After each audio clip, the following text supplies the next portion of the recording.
This technique or posture is Chaturanga or low push-up position.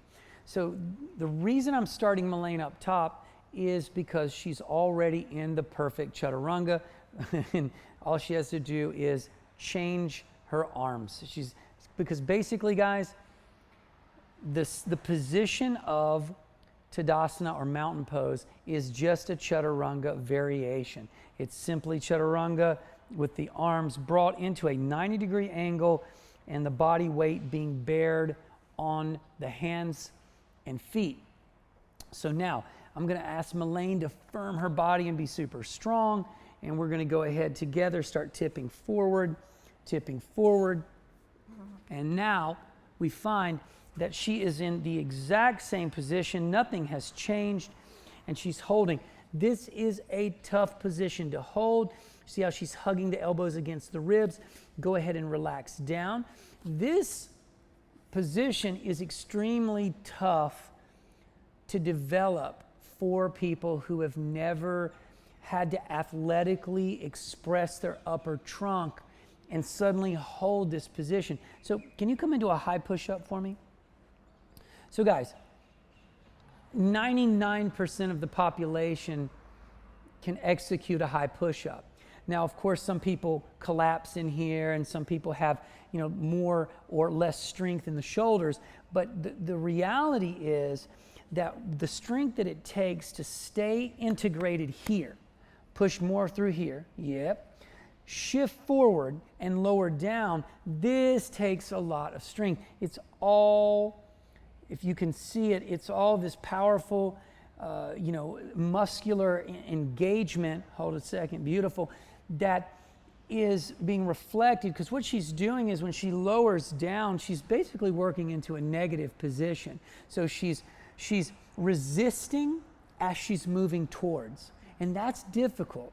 And if you feel like this is a hard position to hold at a 90-degree angle, you are right. It is difficult, and it's a benchmark position or shape for developing strength. That means when you've achieved this position and you can hold that 90-degree angle for, say, 3 to 5 seconds, you've achieved a benchmark in strength. And so we want to start by getting to that place, okay?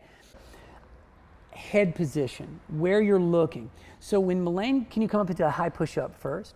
So the difference in the high push-up is that in the high push-up, we're typically looking down, okay?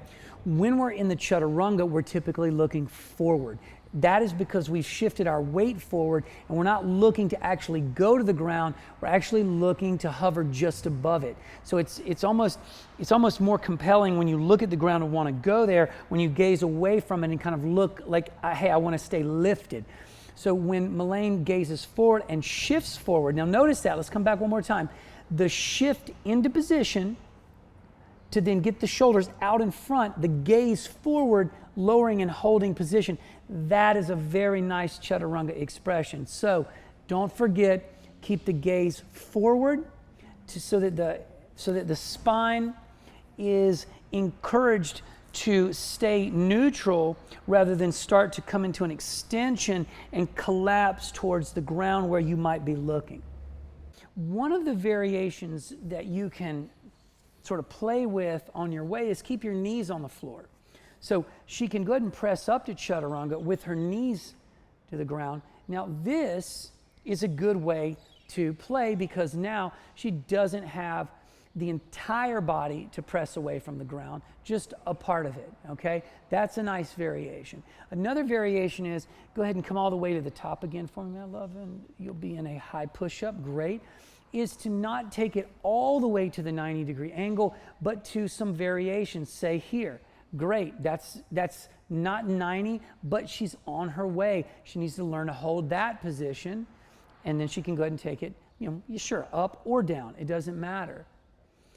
You can also work your Chaturanga in both directions, starting in the high plank, lowering to the 90, or starting all the way in prone, belly down, and working up to the 90. So let's work up to the 90. Beautiful, hold. And now let's finish the press up to high push-up. That's tough. And that's another way to play with it. So knees to the floor, great. So you have a couple different ways to play with that shape, but I can tell you, as I said before, this is a benchmark shape or feat of strength. And once you reach this level of strength, you'll be able to start stacking more difficult techniques on top of that. So this is our Chaturanga.